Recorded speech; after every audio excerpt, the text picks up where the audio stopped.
Hello everyone and welcome to Stan the Wine Man TV. I am your host, Stan Rattan, and this is the Blue Collar Wine Show, where I help you spend your wine dollars wisely. Shout out to KC and Lauren for this episode. They helped me do it. I really appreciate it. This is going to be a blind Zinfandel episode, and most of you know that I have a weakness for Zinfandel.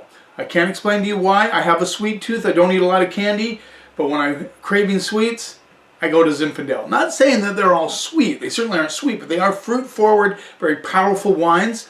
There are some that do not have that quality. I understand that. But let's say 70%, 70 to 75% are that way. I like the big, jammy, peppery Zinfandels. That's my jam. No pun intended. So we're going to do a blind Zinfandel tasting. I have to be honest. I believe most of these Zinfandels are ones I am not very familiar with. In fact, I'm going to do an episode after this, maybe a couple episodes later, on some real budget Zins, because I think it's important to have, that be able to reach on the shelf and grab a Zinfandel that is very good, that is not necessarily expensive. I find a lot of time with Zinfandel, you kind of have to go into the $20 range to get the really good ones, but you don't always have to, and I have a few in my back pocket that are under 15 bucks, or 15 and under.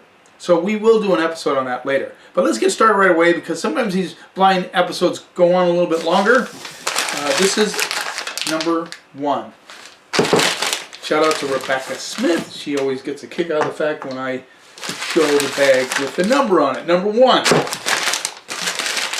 Zinfandel is very interesting. I don't think there's a huge amount of debate on it, but they believe it originally came from Croatia, of all places, and in Italy, it is known as terrible job there. Primitivo, same grape, same back channel.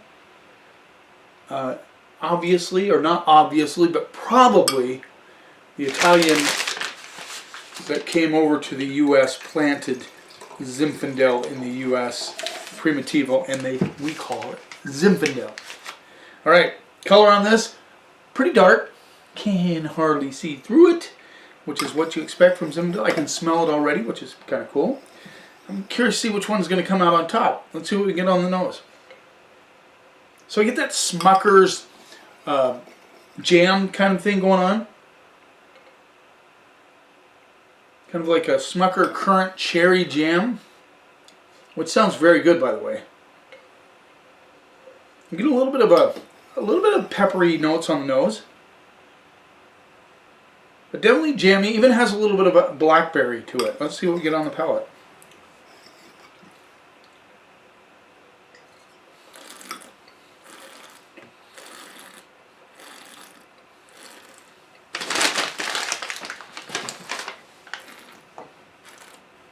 Okay, this has good balance actually. It doesn't go super uber jammy, but it does have the jamminess. Sorry, I'm pulling this from the cork. I popped these corks in and changed them up so I wouldn't know which wines were which. Taking those out. Taking them out earlier, guys. Sorry. I'm not sorry, but I'd like to get those corks out. So very peppery on the finish, which I like. That's a quality of a Zinfandel I really like. Getting that kind of white and black pepper on the finish. Up front, you get a little currant notes, dark cherry.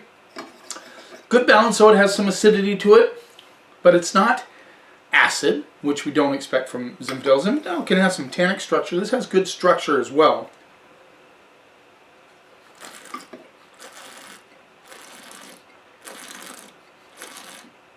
Almost a bark component coming through on the mid palate, which is very interesting. So this doesn't fall into the big, jammy, powerful Zin, although I believe it has good acidity. I know a lot of people that would like this if they don't necessarily are big fans of Zin. I have a friend that doesn't like Zinfandel, but I think you would like this one.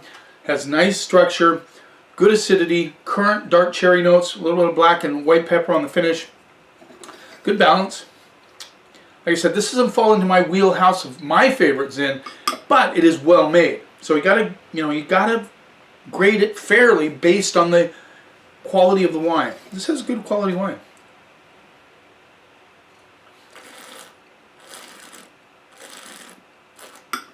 And another characteristic of Zin I like, black raspberry. This has the black raspberry thing going on. Like the Zin, I think it's well made. I should guess the prices on it, but I'm not going to do that. Don't want to work that hard this time. But I am going to go, yeah. Nice start to the program.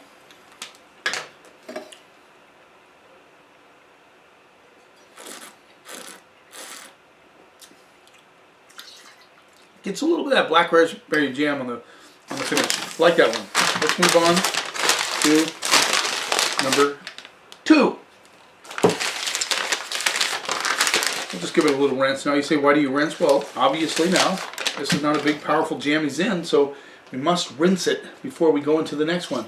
Because not all Zins are alike, obviously.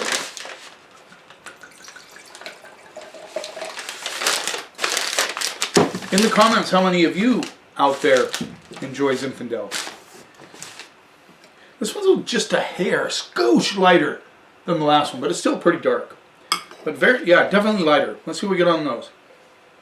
Ooh, now this has that, dare I say, hedging towards clam. I wish I could have a little group of people and really help them understand what I mean by clam juice. You know what it smells like, and it does come out in some wines, and I hate it. I hate that aroma, and I especially hate it when it comes out on the palate. This has just a little bit of that and currant notes. Actually, it's kind of blowing off, so that's good. That's good. Has a little bit of a touch of brown sugar on this one.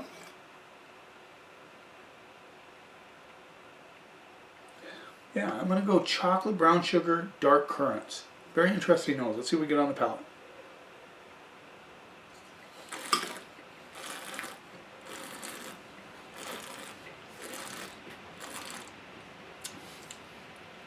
A little bit of clam on the palate. Don't like that. But this has a good structure as well. I get a lot of currant notes with a little chocolate underneath. No pepper on this one. This one fails in the pepper category. It fails in the clam category.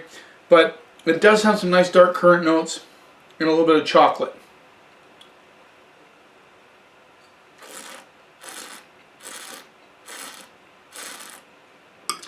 Even just a touch of tobacco. The clam thing is still going on. Now, again, I'm a big fan of clams. I just don't want them in my wine. Yeah, I don't know how else to say it. I do love clams. I can eat a whole bucket of clams. I love them. You probably like clams. Well, maybe not all of you, but a lot of you like clams, all right? So, do you want to drink them in your wine? There's some element in the wine that reminds me of clams. I can't explain it. I think my assistant at the store finally understands what I mean.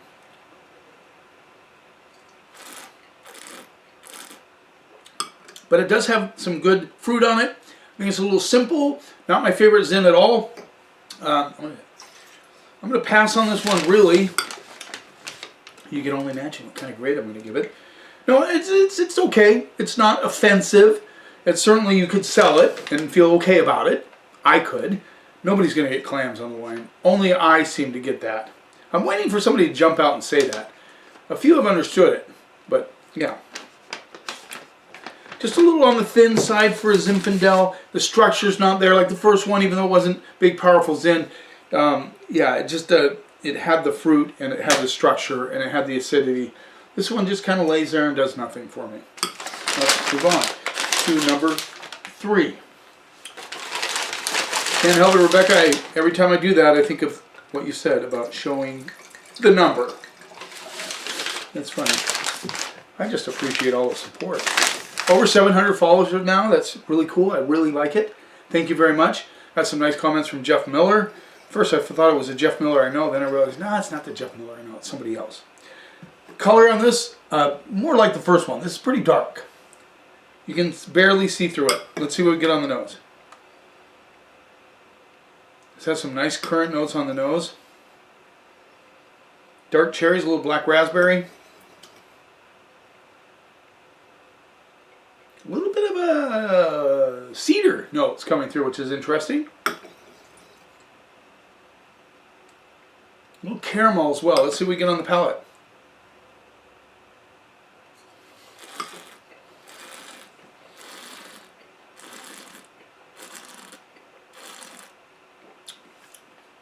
A little bigger, a little bolder. Dark currant notes, black raspberry. Waiting for the pepper just barely, barely. The first one had the more peppery notes. This one, not so much. This one has some tannic structure. Could be wood tannins.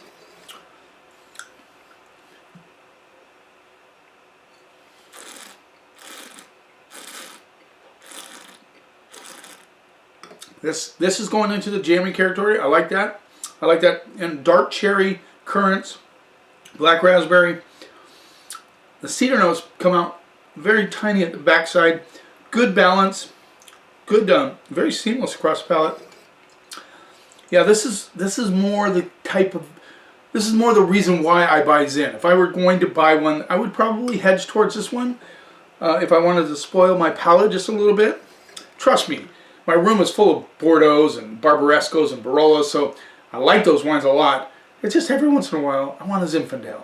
Do you ever feel that way?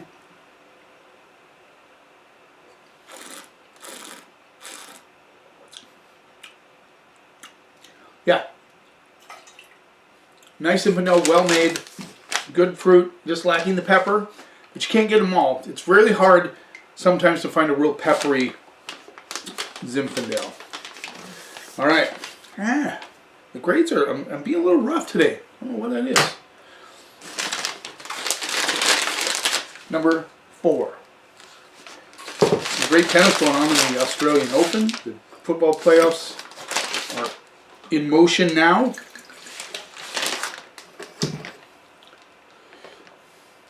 I haven't really made a prediction on the NFL playoffs. San Francisco 49ers are tough. They beat the Seahawks, so, you know, some people are rooting for them now. I never root for the 49ers. Sorry, guys. Not where I go. With football, kind of hoping the Bills make it through. They got a tough challenge with Cincinnati. Let's see. Oh, color. Very kind of on the purplish dark side on this one. Yeah, this is fairly dark. You can barely see through it. Let's see what we get on those. Now, this has that good dark currant notes. Dark cherries. A little bit of earth coming through on this one, which is interesting on Zinfandel if you think about it. Yeah, I'm getting sort of a barkish, like dried bark notes. Yeah. Nice aromatics on the nose. Let's see what we get on the palate.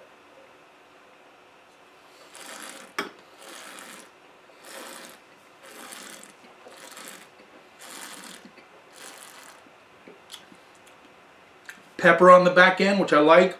Good solid fruit, good structure. This has acidity as well. Touch of tannic grip on the backside. Now remember, they do like to use oak on Zinfandels, not a lot, but they do oak Zinfandels.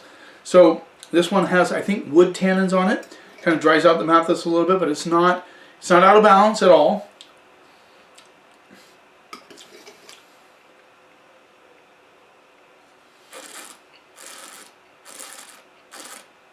Nice hit of ripe currants, right? They actually expand on the mid palate. Just a hint of brown sugar coming through, a little chocolate, dark cherries, a little bit of, this has good structure. I'm just saying that right now. This has good structure on it. Well-made Zinfandel right here.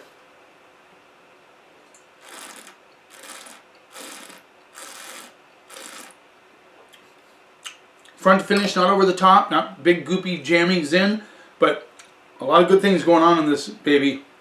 Good complexity. I get that kind of barkish barely.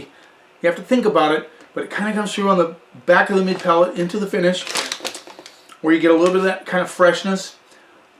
You know, like I said, it never goes goopy. I don't actually like my Zinfandels to be like jammy goopy, but I do like them to have structure, and this one has it. Definitely.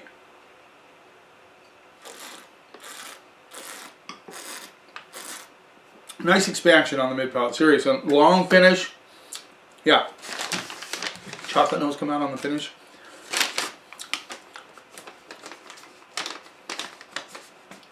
Alright, there you go.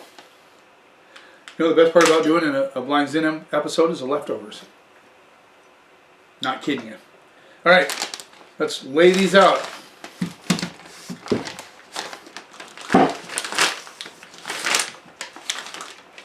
In fourth place, or last place, if you want to say that, and I think you guys can understand, this one had the clam thing going on.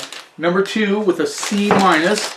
So I wasn't super excited about this. I thought it was a little simple on the backside. This is a Terra d'Oro Zinfandel, Amador County. I have not had this in a long time. 2019. This rolls in at $20. I can pull out 4 or 5 Zins at 20 bucks that are far better than that. That's a definite pass. In third place with a B minus, which is a pretty decent score, is the Gerard Old Vine Zinfandel. A lot of people look for that, the Old Vine. In fact, in the comments, how many of you guys, when you are buying Zin, want it to be Old Vine? That's the Amador. This is Napa Valley. This rolls in at $31. 2018. Gerard, 31 bucks. So, you know, B minus, $31. Take it or leave it. It's up to you if you have that kind of cash to spend. I thought this had good fruit on it. Didn't have the pepper. You know, it wasn't quite as complex as the next two. Just saying. In second place with a straight up B, number 1. This is one that showed the pepper right off the bat. Thought it had some good qualities to it. This is, oh, look at that. 2020. Marietta Roman Estate Grown Zinfandel, Petite Syrah and Barbera. So they have a little bit of that in there, Petite Syrah and Barbera. This rolls in at $27. Marietta. Marietta, good winery. I like their stuff. They do a red blend that's pretty good. In fact, my boss at the store, the owner, really likes a Marietta blend. In first place, and this is one I thought just had good complexity, nice expansion on the mid palate, had a little black pepper, white pepper on the finish. I thought this was the better of the 4. B plus, A minus. Ah. Dang it. I always don't like it when the most expensive one comes in first, but in this case, it's true. 2021 Saldo Zinfandel from the Prisoner Wine Company, an old David Finney company that he sold off. It's called Saldo Zinfandel. A lot of you are familiar with that. Just has kind of that cool little, you know, those little label maker things. You know, so David Finney started this off. The Prisoner Wine Company kept it going. I was going to look up who bought them. Could have been Constellation, Diageo, I don't know, one of those companies bought out David Finney. And now he has this product that he's going called 8 Years in the Desert. You guys are probably familiar with that. And that is because he signed an 8-year no-compete clause. And now here he is back at it 8 years after he sold that company. Saldo came out pretty nice. Liked it a lot. Well, this time the cheapest came in last and the most expensive came in first. Yeah, it's kind of fun. You know, sometimes you would expect that. You know, a lot of times the quality is there because of the price. You know, we know that. But anyway, thanks for all your support. If you haven't subscribed yet, please subscribe to my channel. Tell your friends about it. Let's get on board. If you're liking what you see, let's get more people watching this. I really appreciate everything that you guys do, your comments, everything. I really like it. I try to respond to all the comments, so keep them coming. Keep them coming. Thanks for taking a little time out of your day. You keep watching, and I'll keep helping you spend your wine dollars wisely.